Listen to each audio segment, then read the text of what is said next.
Shalom teman-teman dan Bapak Ibu semua. Pada kesempatan ini mari bersama-sama dengan saya membahas mengenai respon dari Pak Menteri Agama terkait dengan tindakan intoleransi yang korbannya pada beberapa hari yang lalu adalah saudara-saudara kita yang beragama Kristen. Nanti teman-teman dan Bapak Ibu sekalian juga bisa menyampaikan tanggapan ataupun pemikirannya pada kolom komentar yang tersedia.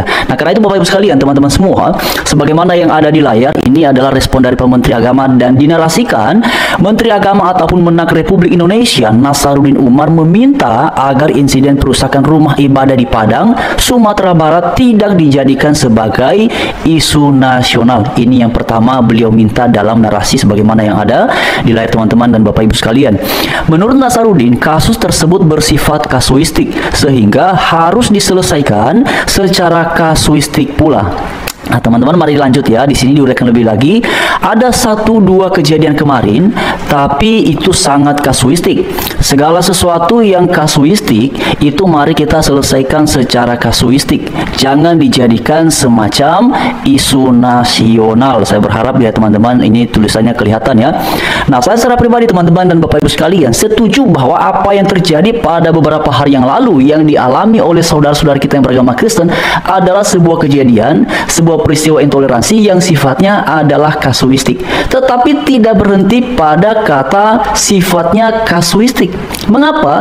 Karena meskipun ini sifatnya adalah kasuistik, tapi ini adalah sebuah kejadian, sebuah peristiwa yang meskipun tempatnya tidak selalu sama, tapi mengenai tindakan intoleransi ini sudah kesekian kali terjadi di bangsa kita, di Indonesia, di tengah-tengah kita semua mengaku secara bersama-sama, meyakini secara bersama-sama bahwa bangsa dan negara Indonesia adalah bangsa dan negara yang beragama, bukan bangsa dan negara agama. Karena itulah kita punya Pancasila, karena itulah kita punya Undang-Undang Dasar 1945.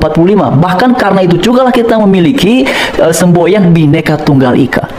Nah, teman-teman dan Bapak Ibu sekalian, kalau kita hitung mundur ke belakang saja mengenai tindakan intoleransi yang terjadi beberapa waktu belakangan, itu sudah kesekian kali banyaknya dan tidak bisa diabaikan. Manakala hal itu dilakukan oleh kelompok-kelompok orang-orang tertentu yang kerap kali menjadi korbannya adalah saudara-saudari kita yang beragama Kristen. Nah, teman-teman dan Bapak Ibu sekalian, jadi menurut saya apa yang disampaikan oleh Pak Menteri Agama, saya pikir ya saya sepakat dalam pengertian bahwa itu sifatnya kasuistik, tetapi jangan lupa tidak berhenti pada kata itu, karena ini peristiwa yang terus saja terulang terjadi di bangsa kita di Indonesia. Bukan hanya di satu tempat saja, ada banyak gereja, ada banyak kegiatan peribadatan umat Kristen sangat-sangat sulit. Mulai dari pendiriannya yang rumit, yang tidak sederhana, bahkan juga sudah berusaha untuk mendapatkan perizinan, tapi masih saja ada penolakan dari warga, dari kelompok-kelompok orang tertentu. Nah, mari kita melihat lagi di sini diuraikan bahwa bukan dengan undang-undang. Nasaruddin mengatakan bahwa kasus pengerusakan rumah ibadah dapat diselesaikan dari hati ke hati. Nah, teman-teman dan Bapak Ibu sekalian, ini sebenarnya perlu ya dikaji lebih dalam lagi, dielaborasi lebih dalam lagi. Maksud dari Pak Menteri Agama menyampaikan bahwa ini dapat diselesaikan dari hati ke hati. Apakah ini berdamai dalam konteks ya apa yang sudah terjadi, maka itu perlu diselesaikan supaya tidak ada dendam di antara kedua belah pihak, tetapi proses hukumnya berjalan terus, proses hukumnya harus dijunjung tinggi, ataukah bagaimana teman-teman Bapak Ibu sekalian? Tapi beliau di sini dinarasikan menyampaikan ini dapat diselesaikan dari hati ke hati.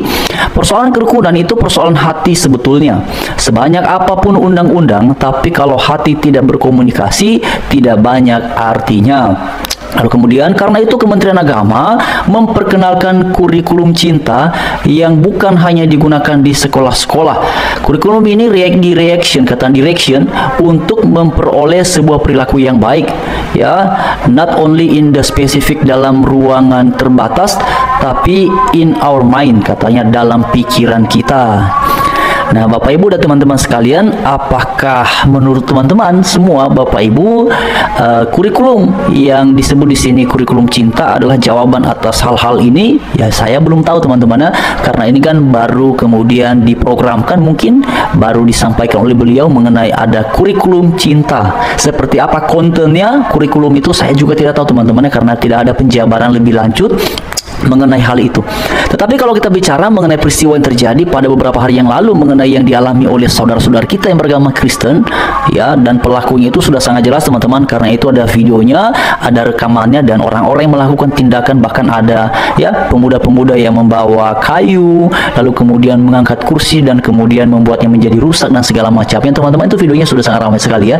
Jadi para pelaku itu sebenarnya kalau diproses hukum, teman-teman, saya kurang tahu apakah sudah diproses hukum atau bagaimana, tapi kalau kita kemudian melihatnya mengenai bukti-buktinya, saya pikir sudah sangat jelas sekali ya siapa-siapa yang terlibat, bagaimana mereka beraksi pada beberapa hari yang lalu, itu semuanya terekam rapi dan bagus sekali teman-teman. Itu jelas ya videonya teman-teman, Bapak Ibu sekalian.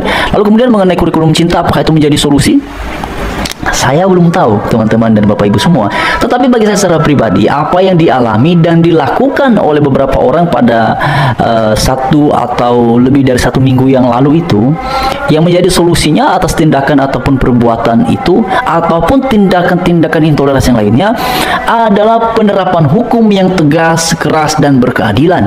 Apa yang kemudian dilakukan oleh orang dan bila mana itu jelas merugikan pihak lain, ada korbannya, dan tidak sesuai dengan Pancasila, tidak sesuai dengan aturan ataupun norma-norma yang berlaku di bangsa kita Indonesia, maka seharusnya yang menjadi solusi atas tindakan-tindakan itu ya diproses hukum. Nah, kalau saya melihatnya seperti itu teman-teman dan Bapak Ibu sekalian. Tapi mengenai beliau memperkenalkan kurikulum cinta, ya itu mungkin bagian dari tindakan preventif ke depannya ataupun tindakan pencegahan atau bagaimana, saya kurang tahu teman-teman ya, karena ini kan baru dinarasikan ya. Tapi mari kita lihat lagi. Dijelaskan juga di sini bahwa menurutnya Indonesia sebagai negara plural yang memiliki banyak suku, budaya, dan agama sangat riskan jika ditekankan adalah sebuah perbedaan. Karena itu menurutnya beliau perlu ada semacam konsep yang mendasar yang ditanamkan dalam benak-benak anak-anak kita. Jangan mendoktrin perbedaan. Negara plural seperti Indonesia sangat riskan kalau ditekankan adalah sebuah perbedaan. Nah, teman-teman dan Bapak Ibu sekalian, kalau saya melihat ya bahwa memang tidak bisa dipungkiri benar bahwa bangsa kita Indonesia ini adalah negara yang plural, luar biasa sekali keberagaman yang ada di dalamnya. Tetapi sebenarnya mengenai hal seperti ini itu landasan berpikirnya sudah sangat jelas ada di dalam Pancasila, terutama pada silanya yang ketiga, Persatuan Indonesia. Tidak dinarasikan mengenai perbedaan, tidak dinarasikan juga mengenai persamaan, tapi dalam keberagaman yang kita miliki ada persatuan, ada kesatuan di situ. Nah, jadi sebenarnya Bapak Ibu sekalian, dan saya yakin ya, terutama ini saya sampaikan untuk saudara-saudari yang beragama Kristen, ya, kami orang-orang Kristen ini kalau melihat mengenai hal keberagaman ini sebenarnya tidak perlu ya diberitahukan bahwa kita harus saling menghormati, kita harus saling menjunjung tinggi perbedaan. Kalau saya melihatnya ya berdasarkan pengalaman dan juga di lingkungan saya tumbuh, di lingkungan saya berinteraksi dengan sesama, tanpa dikasih tahu pun masing-masing sudah paham bahwa kita ini beragam dan ini adalah sebuah anugerah yang sangat luar biasa yang mesti kita. Ya, teman-teman sekalian yang dikasihi Tuhan Yesus Kristus, kita baru saja menyaksikan video tanggapan yang luar biasa dari saudara kita ini ya. Beliau menyampaikan pandangannya terhadap pernyataan Menteri Agama terkait kasus intoleransi yang marak terjadi di Indonesia.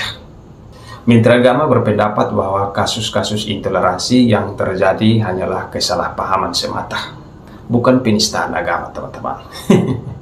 Namun teman-teman, berita yang beredar di media sosial menunjukkan fakta yang berbeda, teman-teman. Kasus intoleransi di Sukabumi dan Sumatera Barat adalah contoh nyata penistaan agama yang tidak bisa diabaikan. Simbol salib dihancurkan, dibanting dan dihancurkan. Apakah ini bukan sebuah penistaan? Ya, teman-teman, kita berharap Presiden dan seluruh jajaran pemerintah dapat melihat permasalahan ini dengan jernih dan menyelesaikannya secara adil ya, tanpa berat sebelah, teman-teman ya. Jangan sampai ada oknum pemerintah yang justru ikut-ikutan melakukan tindakan intoleransi. Ya, seperti yang terjadi di Parepare beberapa hari lalu, teman-teman ya. Ada oknum pemerintah daerah yang intoleransi. Ya, kita harap ini tidak terjadi lagi, teman-teman ya. Ingatlah, bangsa kita Indonesia adalah bangsa yang berdasarkan Pancasila. Sila pertama, ketuhanan yang Maha Esa, mengajarkan kita untuk menghormati keyakinan setiap individu. intoleransi adalah ancaman bagi persatuan dan kesatuan bangsa kita. Ya, mari kita sebagai umat Kristen, kita terus berdoa ya, dan menjadi agen perdamaian di tengah masyarakat. Tunjukkan kasih Kristus kepada semua orang, tanpa memandang perbedaan suku, agama, ras, dan antar golongan. Ya, kiranya Tuhan memberkati kita semua dan melindungi kita dari segala bentuk intoleransi. Tuhan Yesus memberkati.